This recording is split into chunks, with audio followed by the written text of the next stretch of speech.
Welcome to big TV. మనతో ఉన్నారు దర్శక నిర్మాత తమ్మారెడ్డి భరద్వాజ. 18 రోజుల ఇండస్ట్రీ సమ్మె తర్వాత ఇప్పుడు ఒకసారి అగ్రిమెంట్ జరిగింది. ఎలాంటి అగ్రిమెంటు, లాభ నష్టాలేంటి, ఫ్యూచర్ ఏం జరగబోతుంది? తమ్మారెడ్డి గారు నమస్తే. అంటే 50 రోజులు సమ్మె జరిగినప్పుడు కూడా ఇంత హడావిడి ఎప్పుడు మనం చూడలేదు. 18 రోజుల సమ్మెతోని అంటే ఇన్ని జరగాలన్నీ, అటువైపు కౌంటర్లు, ఇటువైపు కౌంటర్లు ఇన్ని జరిగినాయి. అంటే టోటల్గా జరిగిన తర్వాత ఇప్పుడు అగ్రిమెంట్ జరిగింది అంటున్నారు. అంటే ఎవరికి లాభం, ఎవరికి నష్టం అంటే ఏం చెప్పదలుచుకుంటారు? లాభాలు నష్టాలు ఉండండి అగ్రిమెంట్స్లో. దీంట్లో ఏముంటుంది? ఇప్పుడు వర్కర్ పనిచేసే అతనికి ఇప్పుడు 3 ఏళ్ల నుంచి వేతనాలు పెరగలేదు. పెరగాలి అనేది చట్టబద్ధం. ఎందుకంటే మామూలు ఇండెక్స్ పెరుగుతున్నప్పుడల్లా మనకి డిఏలు ఎట్ట పెరుగుతాయో వీళ్ళకి శాలరీ కొంత పెరగటం అనేది ధర్మం అది. ఇప్పుడు మామూలుగా అంటే గవర్నమెంట్లో కానీ వేరే చోట కానీ ఇంక్రిమెంట్ ఉంటుంది, డిఏ పెంపు ఉంటుంది. అట్లీస్ట్ వీళ్ళకి డిఏ ఎట్లాగా ఉండదు కాబట్టి ఎంతో కొంత పెంచుతూ ఉంటే సంవత్సరం బాగుంటుంది అనేది ఇది. అప్పట్లో 10% పెంచాలని ఏదో డిసైడ్ చేశారట. ఎవ్రీ ఇయర్ 10% అని. అంతకుముందు జరిగినప్పుడు 3-4 years బ్యాక్ జరిగినప్పుడు మళ్ళీ మీటింగ్ అక్కర్లేదు, ఎవ్రీ ఇయర్ 10% పెంచుతామన్నారంట. 3 years నుంచి ఆ 10% పెరగలేదు. అందుకని వీళ్ళు ఏం చేశారు, ఒకేసారి 30% మీరు చెప్పిందే కదా 30% పెంచండి అన్నారు. వాళ్ళు ఏమంటారు, ప్రొడ్యూసర్లు ఏమంటారంటే మీరు ఆ కండిషన్స్ కొన్ని పెట్టాము 3 ఏళ్ల కింద, ఆ కండిషన్స్ మీరు అమలు పరచలేదు కాబట్టి మేము 30% పెంచము, అసలు పెంచము, 30% పెంచితే అసలు వాళ్ళ సినిమా తీసే పరిస్థితి ఉండదు, అన్యాయం అయిపోతాం అని చెప్పి వాళ్ళు అన్నారు. అంటే కాస్ట్ ఆఫ్ ప్రొడక్షన్ పెరిగిపోయింది, వాళ్ళకుండే ప్రాబ్లమ్స్ వాళ్ళకున్నాయి. వాళ్ళు చెప్పేది కరెక్టే, వీళ్ళు చెప్పేది కరెక్టే. బట్ ఏదైనా ఒకసారి కార్మికుడు నాకు జీతం పెంచాలి అంటే ఎంతో కొంత పెంచి డిస్కస్ చేసేసి క్లోజ్ చేసుకోవాలి. మరి అది ఎందుకు క్లోజ్ చేయలేదని తెలియదు వాళ్ళు. ఎందుకంటే మార్చిలో నోటీస్ ఇచ్చామని చెప్తున్నారు వర్కర్స్. మార్చి అంటే ఏప్రిల్ పోయింది, ఏప్రిల్, మే, జూన్, జూలై, ఇది ఆగస్టు. ఇప్పుడు సెటిల్ 4 నెలలు డిస్కషన్స్ చేయకుండా, అది సెటిల్ చేయకుండా ఎందుకు కూర్చున్నారు అనేది నాకు తెలియదు. సో ఇప్పుడు జరిగినాక ఈ గవర్నమెంట్ నోటీస్కి వెళ్ళింది ఏంటంటే, అనుకుంటున్నాను, విన్నది నేను, ఈ హిందీ సినిమాలు ఇక్కడి నుంచి వెళ్ళిపోయినాయి, చాలా షూటింగ్లు ఆగిపోయినాయి అంటే ఇమీడియట్ సీరియస్ అయ్యి వాళ్ళు అర్జెంటుగా షూటింగ్లు మొదలెట్టించే కార్యక్రమంలో వీళ్ళని కూర్చోబెట్టి లేబర్ డిపార్ట్మెంట్లో సెటిల్ చేశారని విన్నాను. ఓకే. అంటే ఇప్పుడు 30% డిమాండ్ చేశారు, 22.5% వరకు పెంచేమంటున్నారు. మొదటి సంవత్సరం 15%, తర్వాత ఏమో 2.5%, తర్వాత ఒక 5%, ఇలా ఏదో ఒక లెక్క చెప్తున్నారు. అంటే ఇది అన్ని సెక్టార్లకి ఒకటే ఉంటుందండి, లేకపోతే మిగతా లేదు, అన్నిటికీ చేయలేదు, కొన్నిటికి మాత్రమే చేశారు, కొన్నిటికేమో అసలు చేయలేదు, కొన్నిటికి 10% కూడా చేసినట్టున్నారు, కొన్నిటికి అసలు చేయలేదు. బట్ ఆ 10% చేసినట్టుగా సెకండ్ ఇయర్లో ఇక్కడ 5% అంటే వాళ్ళకి 7.5 చేసినట్టున్నారు, ఏదో సంథింగ్ ఏదో చేశారు. అటువంటి ఏదో తేడా ఉంది కొంచెం. కొంతమందికి అసలు చేయలేదు, చేయని వాళ్ళు మాకు చేయాలని వాళ్ళు అడుగుతున్నారు. అంటే అగ్రిమెంటు చిన్న నిర్మాతలకి చాలా బాగుంది అన్నట్టు ఒక వాయిస్ ఇది వినిపిస్తుంది. అంటే అలాగేమైనా? నేనే చెప్పాను, మిగిలిన వాళ్ళు ఎవరు చెప్పారు నాకు తెలియదు. కానీ ఎందుకు బాగుంటుంది అంటే, యాక్చువల్గా ఈ 15% పెరిగినా బర్డెన్ చిన్న ప్రొడ్యూసర్కి నిజంగా చెప్పాలంటే. అర్థం చేసుకుంటే అలాగే ఉంటుంది. కానీ ఇక్కడ ఒక ఈ కొత్తగా వచ్చిన అగ్రిమెంట్లో, అంటే ఇంతకుముందు అగ్రిమెంట్లో ఉంది, అది అమలుపరచలేదు వర్కర్స్. ఇప్పుడు కార్మికులను అమలుపరచమని చెప్పి చేస్తామని చెప్పి ఒప్పుకున్నారు. అదేంటంటే కొన్ని క్రాఫ్టుల్లో ఇంతమందిని పెట్టుకోవాలి, ఫలానా వాళ్ళని పెట్టుకోవాలని కొంచెం ఇన్సిస్ట్ చేస్తూ ఉండేవారు. అది మనకు ఎంతమంది కావాలో, ఎంతమంది ఎవరిని పెట్టుకోవాలో అనేది ప్రొడ్యూసర్కి ఉండాలి.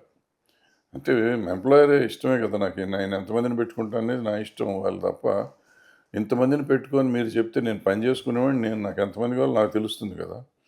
సో అట్లా కాదు, మీరు ఇంతమందినే పెట్టుకోవాలన్నారు. 2 కారణాలు ఉంటాయండి. ఒకటి నా అవసరం, అంటే నిర్మాత అవసరం. 2 నిర్మాత ఎఫోర్డబిలిటీ, ఆయన డబ్బులు ఇవ్వగలడా లేడా. డబ్బులు ఇచ్చేది నిర్మాత అండి. నిర్మాతని నా దగ్గర 10 రూపాయలే ఉన్నాయి అంటే కాదు, నువ్వు 100 రూపాయలు మనుషులను పెట్టుకుని చేయాలి అంటే 100 రూపాయలు లేకుండా ఎక్కడ పెడితే అప్పు పెడతాడు. అప్పు పెట్టిన కాడి నుంచి అది ఆగిపోతుంది. వీళ్ళందరికీ వర్కర్స్ పని చేసి డబ్బులు లేకుండా వెళ్ళిపోతారు. ఆ సిస్టమ్ తప్పది. మొదటి నుంచి నేను చెప్తున్నాను. ఆల్రెడీ అంతకుముందు కూడా డిపార్ట్మెంట్లో కూడా కంప్లైంట్లు ఇచ్చున్నాయి. గతంలో గత 30 ఏళ్ళుగా 4-5 సార్లు కంప్లైంట్లు ఇచ్చున్నాయి. సో అది ఇప్పుడు స్ట్రిక్ట్గా అమలు పరుస్తారు. అది అమలు పరిస్తే ఏమవుతుందంటే ఇప్పుడు కొన్ని క్రాఫ్ట్లు ఉన్నాయి మనకి, వాళ్ళు 10 మంది కంపల్సరీగా పెట్టుకోవాలంటారు. అక్కర్లే 6 చాలని ప్రొడ్యూసర్లు అంటారు. ఇప్పుడు 6 పెట్టుకున్నారనుకోండి, ఆ క్రాఫ్ట్‌కి మనిషికి రూ. 1000 ఇస్తున్నారు అనుకుందాం. 10,000 ఇచ్చేవారు ఇంతకుముందు. ఇప్పుడు 6 పెట్టుకుంటారు. 15% పెరిగింది. అంటే రూ. 150 పెరిగింది. 6కి 150 అంటే 900 పెరుగుతుంది. ఓకే. 900ను 6,000 అంటే 7,000 అవుతుంది. 3,000 మిగిలినట్టేగా 10,000 నుంచి. అవును. సో అట్లా చిన్న ప్రొడ్యూసర్‌కి లాభం అనేది నా పాయింట్. ఓకే. ఇప్పుడు పని గంటల కోసం అతిపెద్ద చర్చ జరుగుతుంది. అంతకుముందు 6-6:30 తర్వాత 7-6 అనేది కొంతకాలం కొనసాగింది. ఇప్పుడు 9-9 అనే దానిపైన చర్చ జరుగుతుంది. ఎందుకండి అబ్జెక్షన్స్ ఉండాల్సిన అవసరం ఏముంది? అంటే ఏదైనా అప్పుడు కూడా 6-6 అంటే అది, 7-6 అంటే ఒక గంట తగ్గింది. ఇప్పుడు 9-9 అంటే. అసలు ఇదేంటంటే ఇది 6-6 కాల్ షీట్ అనేది sunrise to sunset call sheet అని ఉంది. ఫస్ట్ పెట్టారు. ఇప్పుడు 60, 70 ఇయర్స్ కింద నుంచి అట్లాగే ఉంది. అవుట్‌డోర్‌లోకి వెళ్ళినప్పుడు, అవుట్‌డోర్‌లో వచ్చిన కొత్తలో మామూలుగా 8 అవర్సే కాల్ షీట్ ఉండేది అంతకుముందు. అవుట్‌డోర్స్ వచ్చిన కొత్తలో sunrise to sunset call sheet అని పెట్టారు. దాన్ని సన్‌రైజ్ టు సన్‌సెట్ అంటే టైమింగ్స్ అటు ఇటు ఉంటున్నాయని చెప్పి 6-6 అని చేశారు. ఓకే. తర్వాత కాలంలో ఏం చేశారంటే 7-6 చేశారు. బట్ 6కి వస్తారు ఎవరైనా గానీ. 6కి వచ్చి టిఫిన్లు చేసి 7 ఈవెన్ వచ్చి లైటింగ్ కూడా చేసేస్తారు. లైట్ మెన్ వాళ్ళు 7 గంటలకి ఫస్ట్ షాట్ 7-7:15 లోపల ఫస్ట్ షాట్ తీస్తాం. 15 నిమిషాలు ఏమో ఇట్లా పెట్టరు కదా! టిఫిన్ చేయగానే పాపం సెట్‌లోకి వచ్చేసి గబగబా లైట్లు చేస్తే 7కి చాలామంది 7కి రామానాయుడు గారు, మోహన్ బాబు గారు ఇటువంటి కంపెనీలు, మా కంపెనీ 7 అంటే 7కి షాట్ తీసేవాళ్ళం ఫస్ట్ షాట్. హ్మ్. సో, ఇప్పుడు 11, 12 దాకా షాట్లు తీయట్లేదు, లేట్ అవుతుంది. అయితే అదేంటంటే యాక్చువల్ అవుట్‌డోర్ పెట్టారు. తర్వాత హైదరాబాద్‌లోకి వచ్చినప్పుడు ఇక్కడ కార్మికులు దొరికేవారు కాదు కాబట్టి మెడ్రాస్ నుంచి తీసుకొచ్చేవాళ్ళం కాబట్టి, ఇది అవుట్‌డోర్ అని మేము పోరాడాం అప్పట్లో నిర్మాతలం. ఓకే. ఇది కూడా అవుట్‌డోరే కదా! అక్కడి నుంచి వచ్చిన వాళ్ళకి జీతాలు ఇస్తున్నాం అవును. కదా! సో, ఇది అవుట్‌డోర్ కాబట్టి సింగిల్ కాల్ షీట్ ఇస్తామని చెప్తే అట్లా హైదరాబాద్‌లో అది 7-6 కూడా కాల్ షీట్ అయింది. ఇండోర్‌లో చేసినా గాని. ఇండోర్ అంటే ఫ్లోర్‌లో చేస్తే. హ్మ్. సో, అదిను తర్వాత ఏమైనా ఇళ్లల్లో చేయటం మొదలెట్టాం. అది అవుట్‌డోరే. ఇప్పటికి కూడా ప్రాక్టికల్‌గా అవుట్‌డోర్ అయితే అవుట్‌డోరే అవుతుంది. బట్ అవుట్‌డోర్‌లో ఏంటంటే 6 గంటల తర్వాత మీకు లైట్ ఫెయిల్ అవుతుంది. కంటిన్యూ చేయలేము షూటింగు. సో, అందుకే ఆటోమేటిక్‌గా 6 గంటలకి ప్యాకప్ చేసుకొని బయటకొచ్చేస్తాం. ఇప్పుడు ఇండోర్‌లో చెయ్యాలని వీళ్ళు అడిగేది గొడవ. అవుట్‌డోర్‌లో చేయలేరు ఎట్టాగో వాళ్ళు అడిగినా చేయలేరు. ఎందుకంటే సాయంత్రం చీకటి పడిపోయినాక ఏం చేస్తారు? అవును. సో, సెట్‌లేస్తున్నారు బయట అవుట్‌డోర్‌లో సెట్‌లేస్తున్నారు కాబట్టి ఆ సెట్లు చేసినప్పుడు 9-9 చేయండి అని అడుగుతారు. 9-9 చేయటానికి ప్రాబ్లమ్ ఏంటంటే 9-9 ఇంతకుముందు లేదు కదా! ఇప్పుడు చేయమంటే 12 గంటలు చేయాలి. 12 గంటలు చేయాలంటే వీళ్ళు ముందు వచ్చి టిఫిన్‌లు చేసి మేకప్ ఏసేవాళ్ళు మేకప్ ఎయ్యాలి ముందు.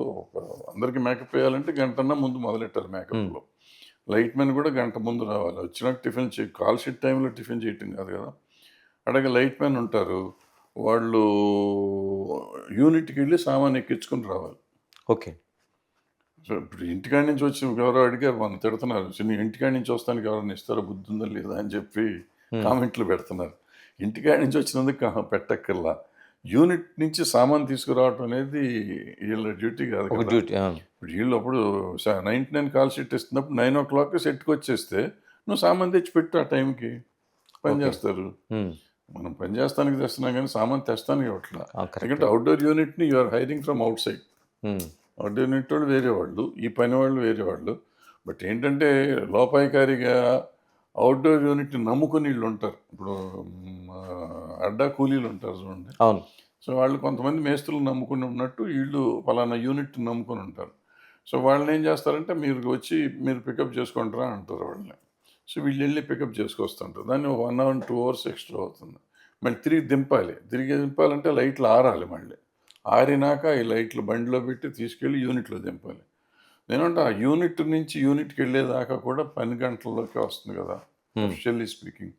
సో, అట్‌లీస్ట్ 1 అవర్ ముందు పొద్దున 1 ½ అవర్, 2 అవర్స్ నైట్ లేట్ అవుతుంది. అంటే 12 అవర్స్ చేస్తే వాళ్ళు 14, 15 అవర్స్ చేయాల్సొస్తుంది. ఓకే. చేసినట్టుంటుంది. ఇంటికెళ్ళే టైం కాదు. ఇంటికాడ నుంచి వచ్చే టైం కాదు. యూనిట్ దగ్గర నుంచి యూనిట్‌కెళ్ళే టైం. హ్మ్. సిమిలర్‌గా ప్రొడక్షన్ బాయ్స్ ఉంటారు. వీళ్ళు డైరెక్ట్గా వచ్చేస్తే సరిపోదు. వాళ్ళు వెళ్ళి మెస్‌లకి వెళ్ళి టిఫిన్‌లు తీసుకొని, ప్యాక్ చేయించుకొని, అవి తీసుకొచ్చి మళ్ళీ సర్ది వీళ్ళందరికీ పెట్టి, మళ్ళీ అయిపోయినాక అంట్లు అది ఉమెన్ మహిళా అవును. సంఘం వాళ్ళు, మహిళా కార్మికులు వాళ్ళు క్లీన్ చేసి పెట్టినాక అన్నీ సర్దుకొని వీళ్ళు తీసుకొచ్చి వ్యాన్‌లో పెట్టి తీసుకెళ్ళి ఆఫీస్‌లో దింపేస్తారు.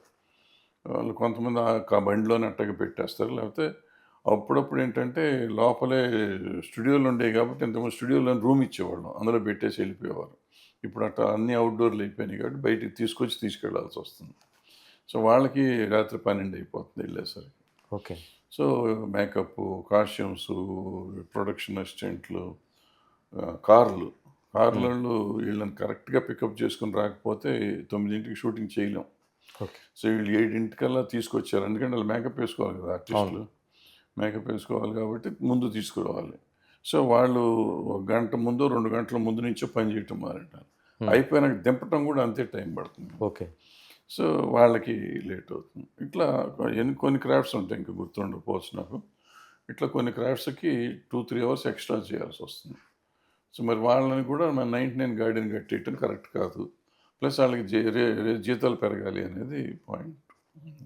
అంటే చాలా వరకు 7-6 అన్నా, వచ్చిన తర్వాత కార్మికులు ఆ టిఫిన్ చేయడానికో, మిగతా దానికి టైం వేస్ట్ చేస్తున్నారు. అందుకోసం మేము 9-9 పెట్టాల్సిన అవసరం వచ్చింది అదే అనేది ఒక అవగాహన లేకపోవటం దాని ఆ! గురించి.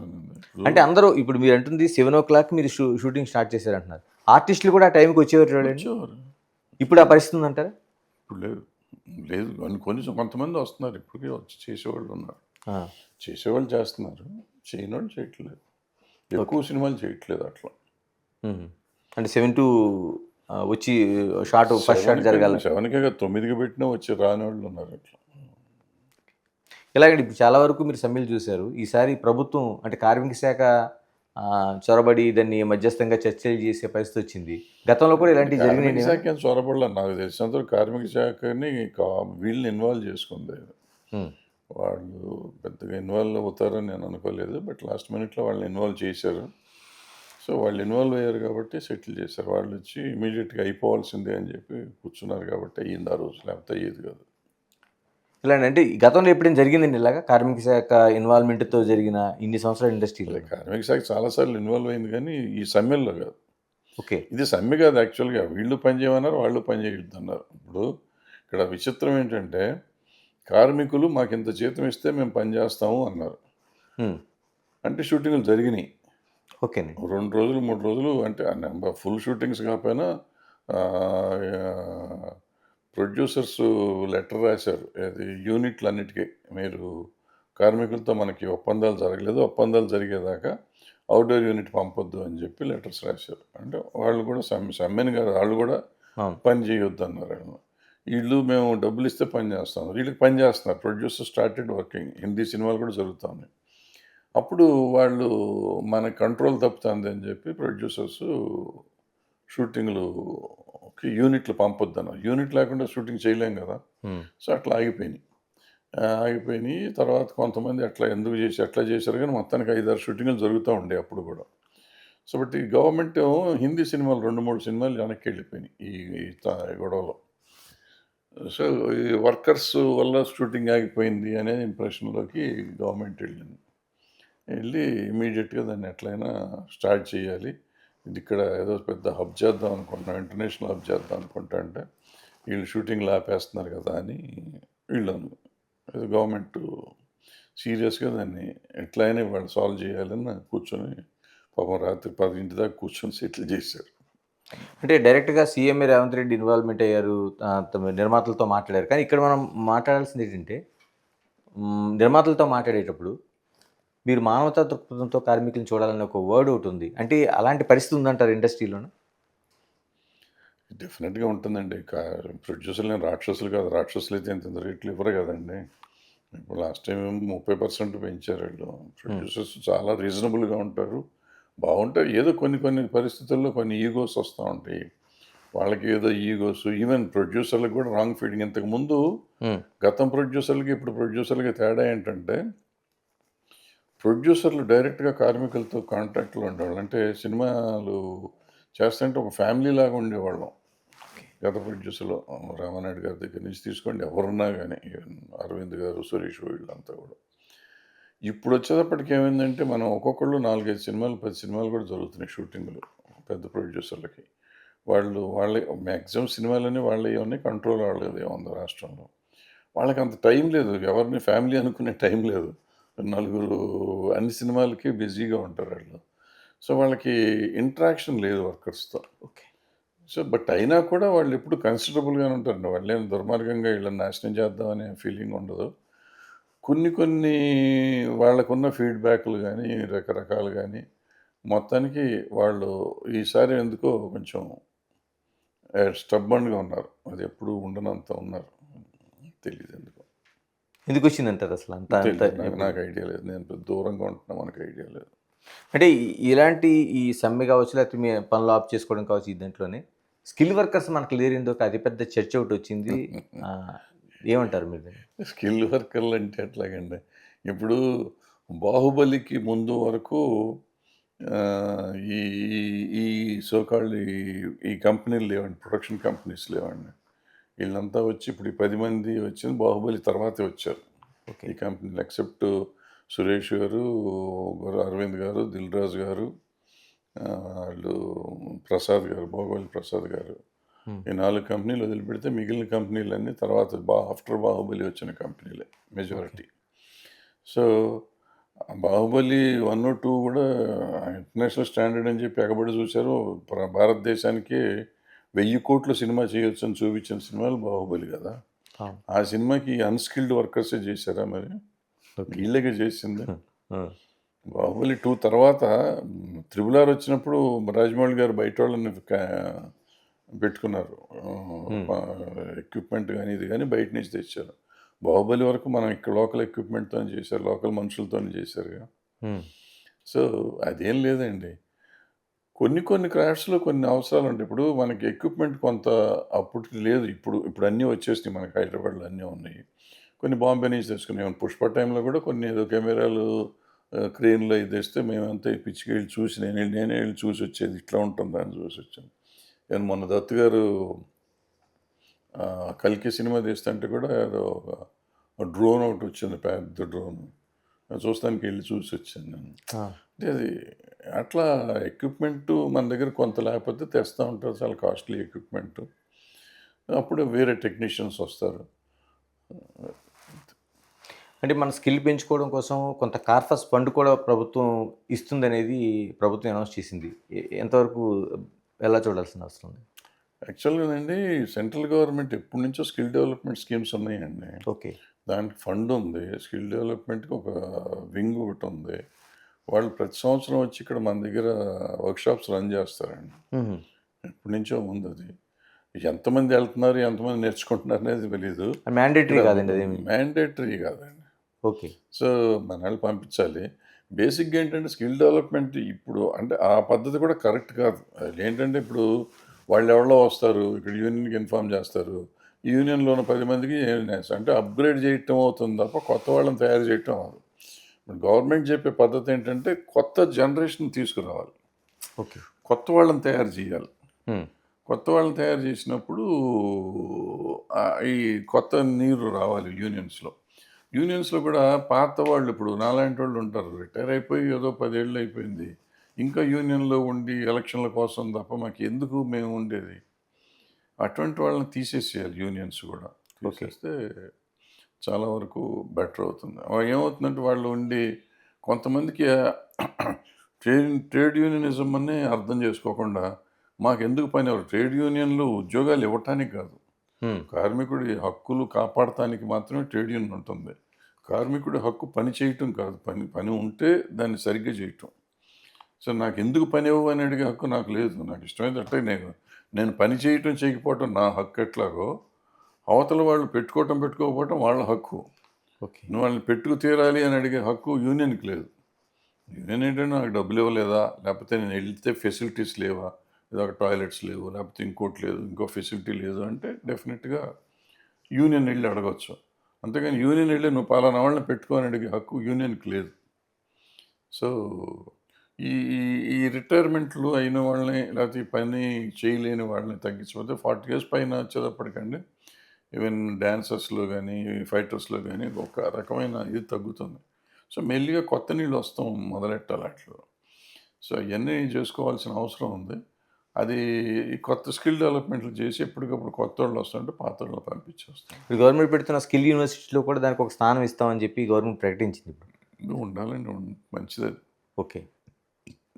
మన పద్మాలయలో కూడా కృష్ణ గారి పేరు మీద చేస్తున్నారండి స్కిల్ డెవలప్మెంట్. బిల్డింగ్ స్టార్ట్ అయింది, కన్స్ట్రక్షన్ స్టార్ట్ అయింది. నెక్స్ట్ కృష్ణ గారి బర్త్డేకి ఓపెనింగ్ చేస్తారు. తర్వాత అండి ఇప్పుడు చాలా వరకు మీరు చెప్తున్నట్టు పని హక్కు ఎలా ఉందో అవతలవాడికి కూడా ఆ హక్కు ఉంటుంది, నిర్మాత కావచ్చు. కానీ ఫెడరేషన్ తరపున వాళ్ళని మోనోపలీ చేయటం లేకపోతే బ్లాక్మెయిల్ చేయటం ఇటువంటి సిస్టమ్ ఉందనేది నిర్మాతలు ఈ సందర్భంగా బయటకు వచ్చి బహిరంగంగానే చెప్పారు. ఎలా చూడాల్సిన అవసరం ఉంది ఇటువంటి సిస్టమ్స్? తప్పని చెప్తున్నా కదా, ముందే చెప్పా. ఇప్పుడే కదా నేను మొన్న 10 ఏళ్ళ నుంచి చెప్తున్నాను. నా వీడియోలు మీరు చూస్తూ ఉంటే నేను తప్పు అని మొత్తుకుంటా ఉన్నాను నేను ఎప్పుడు. అంటే అది తప్పు. బట్ ప్రొడ్యూసర్లు చెప్తున్నది పూర్తి సత్యం కాదు, అర్ధ సత్యం అది. ఓకే. ఈ ఈ ఈ ఈ ఈ వీళ్ళు పెడుతున్నది నిజమే, వీళ్ళు పెట్టింది. ఈ పెద్ద సినిమాల్లో వీళ్ళని ఎంతవరకు వాడుతున్నారు?